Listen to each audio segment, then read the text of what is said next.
تاریخ کی چند سب سے طاقتور اور امیر ترین سلطنتوں کا جب بھی ذکر آتا ہے تو مغلیہ سلطنت کا نام ضرور لیا جاتا ہے۔ تو آج کے اس تجزیے میں ہم یہ جاننے کی کوشش کریں گے کہ آخر اس سلطنت کی بنیاد کیا تھی، یہ اتنے عروج پر کیسے پہنچی اور پھر کیوں بکھر گئی۔ ذرا یہ عدد دیکھیں، 25%۔ یہ صرف ایک ہندسہ نہیں ہے بلکہ ایک ایسی سلطنت کی پوری کہانی ہے جس نے کبھی دنیا کی معیشت پر راج کیا تھا۔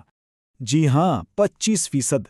ذرا تصور کریں، سن 1750 میں دنیا میں جو کچھ بھی بن رہا تھا اس کا 1/4 حصہ صرف اور صرف مغل ہندوستان میں تیار ہو رہا تھا۔ یہ اس بات کا ثبوت ہے کہ اپنے عروج پر یہ سلطنت معاشی طور پر کتنی بڑی طاقت تھی۔ اور اگر بات کریں اس کی حجم کی تو 17ویں صدی میں اس سلطنت کی آبادی تقریباً 16 کروڑ کے قریب تھی۔ مطلب یہ صرف ایک سلطنت نہیں تھی، یہ اپنے آپ میں ایک دنیا تھی۔ تو آئیے اس عظیم سلطنت کے عروج و زوال کو مرحلہ وار سمجھتے ہیں۔ ہم اس کی بنیاد سے شروع کریں گے اور اس کی آج تک قائم میراث تک جائیں گے۔ تو سب سے پہلے سلطنت کا خاکہ۔ دیکھیے، مغلیہ سلطنت کی بنیاد فوجی طاقت پر رکھی گئی تھی، یہ بات تو ٹھیک ہے، لیکن اسے قائم رکھنے والی چیز ایک ماڈرن اور بہت منظم انتظامی ڈھانچہ تھا۔ تاریخ دان مغلوں کو سلطنت عثمانیہ اور صفویوں کے ساتھ بارودی سلطنت بھی کہتے ہیں۔ اور ایسا کیوں کہتے ہیں؟ کیونکہ انہوں نے توپوں اور بندوقوں جیسی اس وقت کی جدید ترین ٹیکنالوجی کا استعمال کر کے میدان جنگ کا نقشہ ہی بدل دیا تھا۔ تو سلطنت کی بنیاد تو بابر نے فوجی طاقت سے رکھی، لیکن اسے اصل استحکام اور ایک مضبوط انتظامی ڈھانچہ فراہم کرنے والا اس کا پوتا اکبر اعظم تھا۔ اکبر کی اصل ذہانت صرف جنگ کے میدان میں نہیں تھی بلکہ ریاستی امور چلانے میں تھی۔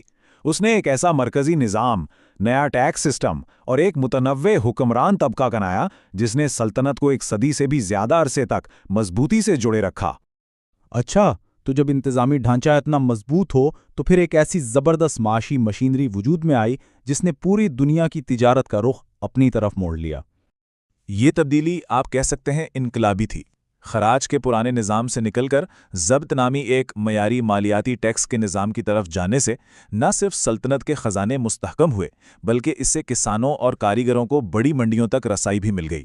اور اس معاشی نظام کا نتیجہ کیا نکلا؟ وہ یہ تھا کہ ہندوستانی ٹیکسٹائل، خاص طور پر کپاس، دنیا بھر میں مشہور ہو گئیں۔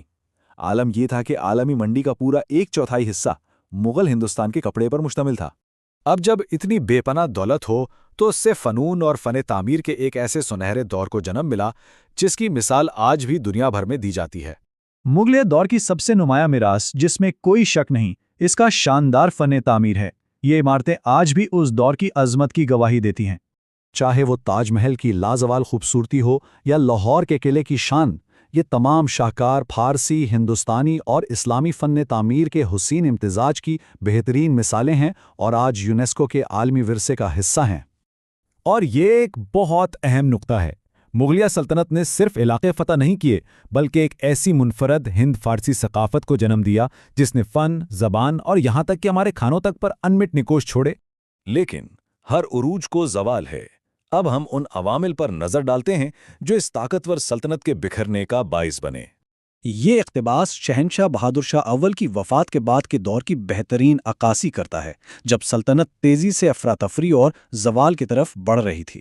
سلطنت کے مرکز میں عدم استحکام کا اندازہ اس بات سے لگایا جا سکتا ہے کہ صرف ایک سال یعنی 1719 کے اندر 4 بادشاہ بدلے گئے۔ یہ اس بات کا واضح اشارہ تھا کہ مرکزی حکومت کا کنٹرول اب ختم ہو رہا ہے۔ تو زوال کی وجوہات باہر سے نہیں آئیں بلکہ اندر سے ہی پیدا ہوئیں۔ سلطنت اپنی ہی وسعت کے بوجھ تلے دب گئی۔ تخت کے لیے لڑی جانے والی جنگوں نے اسے اندر سے کھوکھلا کر دیا اور مسلسل جنگوں نے شاہی خزانہ بھی خالی کر دیا۔ سلطنت تو خیر ختم ہو گئی، لیکن اس کے اثرات آج بھی جنوبی ایشیا کی ثقافت، زبان اور شناخت کا ایک اہم حصہ ہیں۔ آج بھی مغل میراث ہمارے چاروں طرف زندہ ہے، فن تعمیر سے لے کر زبان اور ہمارے کھانوں تک، یہاں تک کہ ہمارے انتظامی ڈھانچے پر بھی اس کے اثرات صدیوں بعد بھی صاف نظر آتے ہیں۔ اور یہ سوال ہمیں سوچنے پر مجبور کرتا ہے کہ کیا تاریخ خود کو دہراتی ہے؟ کیا ہر عظیم طاقت کا انجام ایک جیسا ہی ہوتا ہے؟ اس پر غور کرنا تاریخ کے اتار چڑھاؤ کو سمجھنے کے لیے بہت ضروری ہے۔